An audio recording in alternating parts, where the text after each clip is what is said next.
EPA Region 5 building in Chicago, Illinois, bustles with activity as employees confront a devastating wildfire. Today's emergency, however, has no one pulling any fire alarms. This is our annual Region 5 IMT exercise. An IMT is an incident management team, and we are testing our team with their ability to manage a large-scale exercise. And this year's scenario is a fire that affected a couple of different towns in northern Wisconsin. It's a structure that was developed to help predefine responsibilities and predefine position types so that people who are drawn into emergency responses, say, are trained to serve certain functions and fulfill certain roles in advance, and then they can come and plug into those roles during emergency situations. The timetable and layout of the training helps those involved become more immersed. We took the process and we slow it down, so over 3 days, people can get more into what their job is. Attendees must focus on problem solving and effective communication with internal and outside agencies to succeed. In the tactics meeting, we identify and call out all of the resources that we have available to us, as well as the resources that we may need in the next operational period. The fire or the wind could change, and the fires could impact us. Then we may need flame retardant clothing rather than wearing like our chemical protection.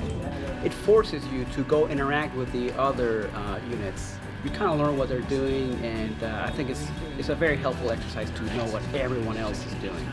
The 70 participants stationed in multiple areas must find counterparts to interact with. A unique tactic helps participants with this. Well, the colored vests represent where they are within the incident management team structure.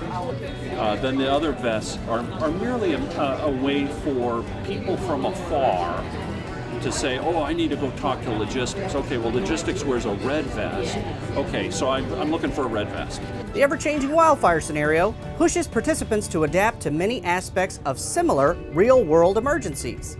You might have an incident management team handling a small-scale response, or you might have something like Katrina or the incident in Marshall, Michigan, or the USS Lead site, when you have multiple groups working, and it's a much bigger response. Staff briefings, situational reports, and many more communication exercises force EPA members to practice skills that can be challenging in the real world. That's one of the biggest challenges, is meeting the tight deadlines for producing products and getting plans completed. But also getting in front of your peers can also be very challenging. So I think it's really beneficial.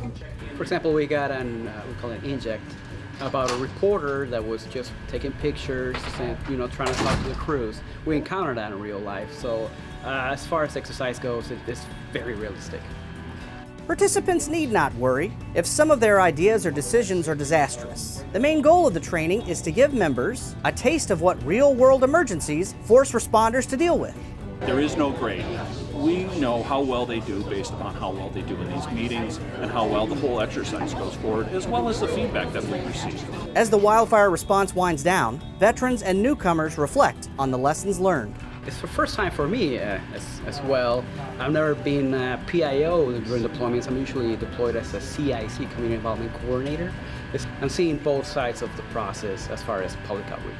Many of us have had the opportunity to deploy together, and the fact that we have done this together, we already know each other, we know our weaknesses and our strengths, and it makes it a lot easier. It's not an introductory time.